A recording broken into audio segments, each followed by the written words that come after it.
இன்றைக்கி Sunday morning start பண்ணோம்.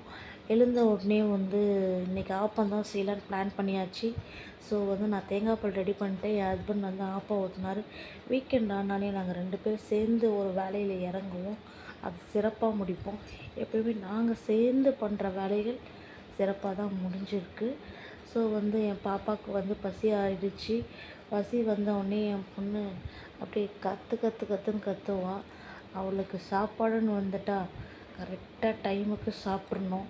சாப்பிட்டா தான் நல்லா ஜாலியாக விளையாடுவா. அதில் அழ ஆரம்பிச்சிட்டா. அழுத உடனே நான் என்ன பண்ணேன், ஆப்பத்தை கடகடன்னு அப்பா சுட்டார், அம்மா ஊட்டினாங்கன்றாங்க. அதனால் நல்லா வாங்கி சாப்பிட்ருவா. அது எனக்கு ரொம்ப பிடிக்கும். என் பொண்ணுக்கிட்ட கரெக்ட் டைமுக்கு சாப்பிட்ணும். சாப்பாடு தான் முக்கியன்ற மாதிரி அம்மா மாதிரி. So she is also mom girl. And இன்னைக்கு மாங்குன்னு சண்டேயில் நல்லா ஹோம்ஒர்க்கை பண்ண வச்சு அப்படியே அவன் வேலையை முடிச்சாச்சு. அப்படியே மார்னிங் அப்படியே முடிச்சுட்டு அப்படியே அம்மா வீட்டுக்கு போயிட்டு அவங்க மட்டன் பிரியாணியும் சில்லி சிக்கனும் செஞ்சாங்க.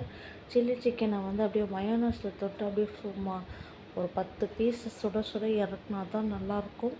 அதில் நானும் சாப்பிட்டுட்டு நிக்கியும் சாப்பிட்டா, பாப்பாவும் சாப்பிட்டுச்சு.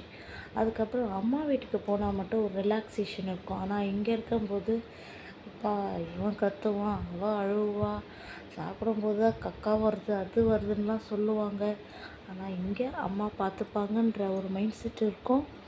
நானும் நல்லா சாப்பிட்டு ஃப்ரீயாக ரிலாக்ஸாக சாப்பிட்டு ஒரு மதியானம் நல்லா ஒரு தூக்கத்தை போட்டுட்டு அப்படியே ஈவினிங் அம்மா எனக்கு அப்படியே ஒரு காஃபியை கொடுத்தாங்க.